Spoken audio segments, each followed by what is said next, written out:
Hello and welcome to section 3.6, which is on constructing parallel and perpendicular lines. So we're going to be doing some more things with compasses in this section. Some of them might seem fairly familiar to what we've already done. We're just combining it with another step. And so I just have a few examples here that I'm going to walk you through. So my first example is, it just says draw a segment, which I've done, and I've labeled its length M right here.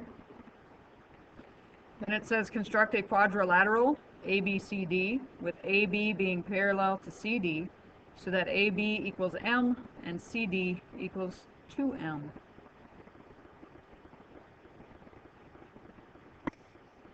So keep in mind here, this is my little hint here of how to construct this. But if you want to make absolute certainty that the lines are parallel, they must have congruent corresponding angles. And so that's going to kind of guide us through what we're doing here. And so I'm going to bring my compass over and I'm going to measure my line. So I need to move it just a little bit, about right there. So we're going to measure it with the compass, just like so. And then I am going to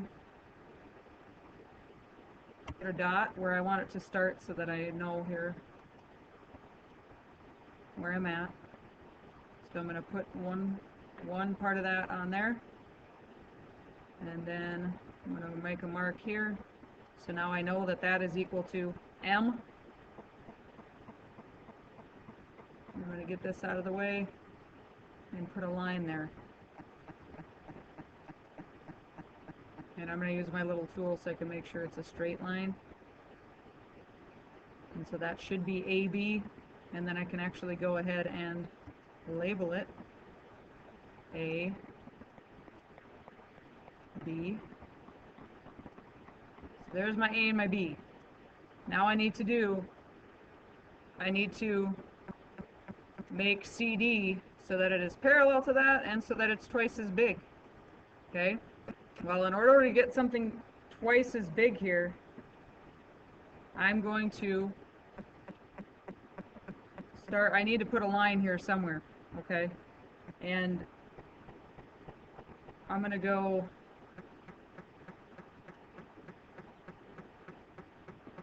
I'm going to show you how I can make sure here what's going on. I need to make this into an angle. It doesn't really matter like what type of an angle, right? It just has to go through here. I need to do this so that I can measure, so that I have something to measure. If you remember how we did this before. Whoops, I need to change back to my other tool. So I'm going to grab my compass, and that's a really small angle, and I don't even know if I'm going to be able to get it up there high enough.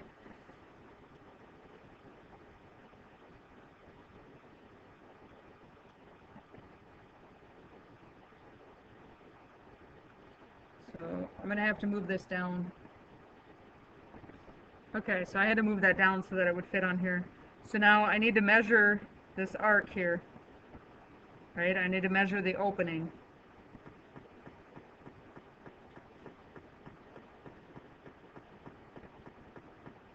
And then I'm going to come down here and I'm going to go ahead and put a mark where that is.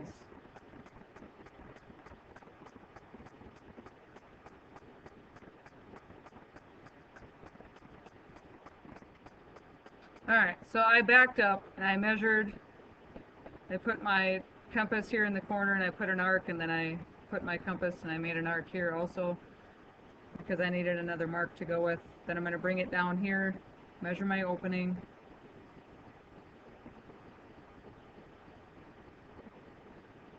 And I need to turn this just a little bit more.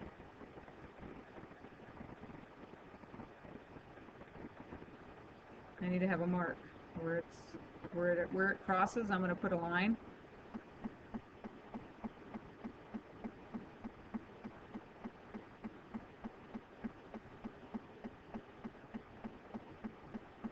And this is really hard to do on a computer, but I need to make sure that it's double, right? So I'm just going to draw it, and then we'll cut off part of it that we don't need. So I need to take my compass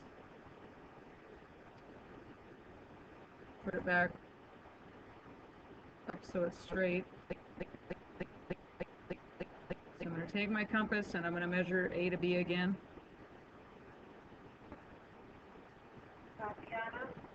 Then I am going to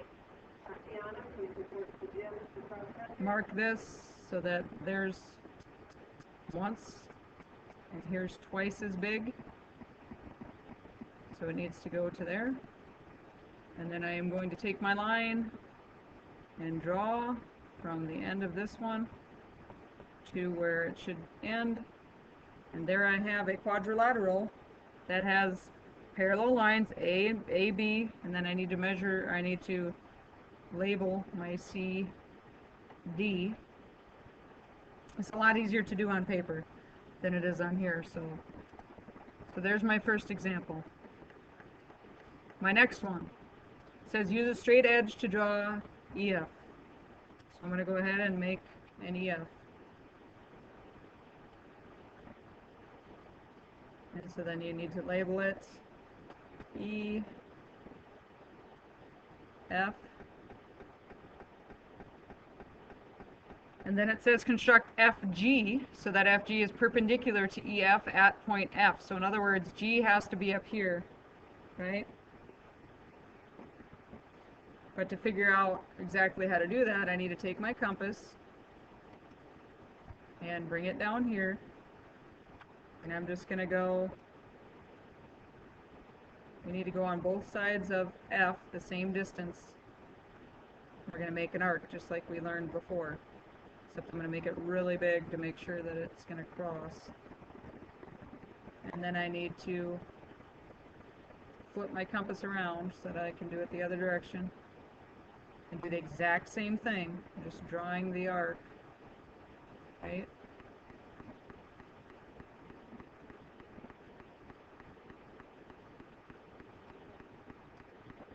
Alright, so I probably didn't need to make the whole circle. I needed to measure from here, like an even distance. So I'm going to use the edge of the circle here. And now I need to go ahead and make my arc, because I want it to cross at F, right? So I'm going to flip my compass around, take this over here, put it on the end of that circle, and draw my arc.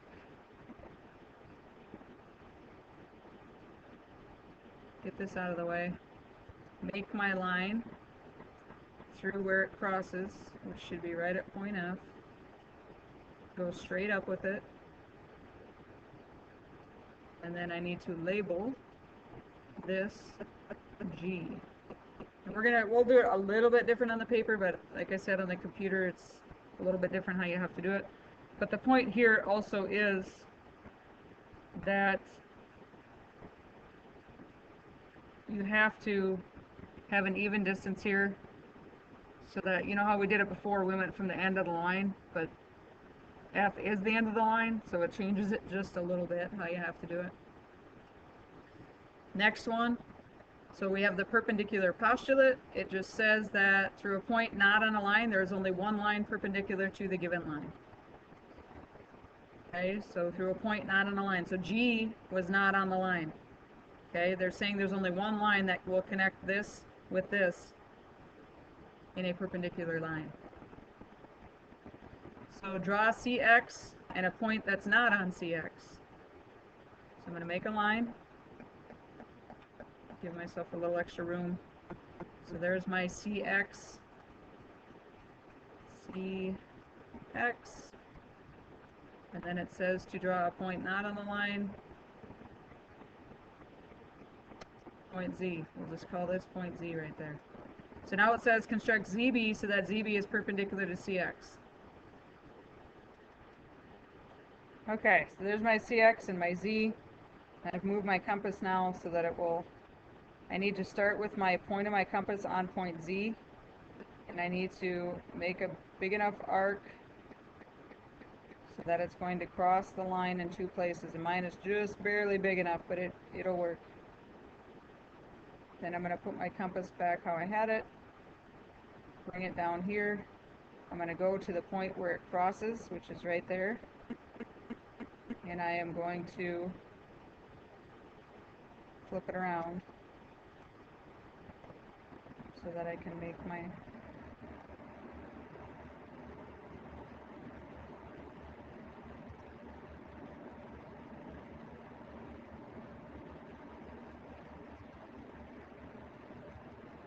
okay, so I made my arc.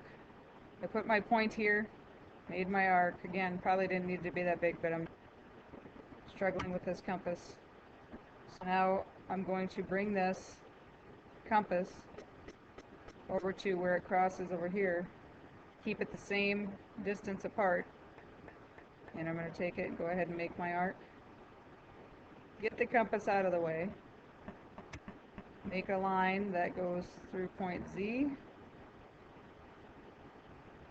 through where they cross. And there, this is a perpendicular line now to CX. And I believe I was supposed to name it something, ZB. So then I would have to come back here and label this point right here where it crosses B. So we're going to be doing quite a bit of this in class. Again, I'll take you through step by step, but hopefully this will give you a head start on what we're going to do. Have a good night.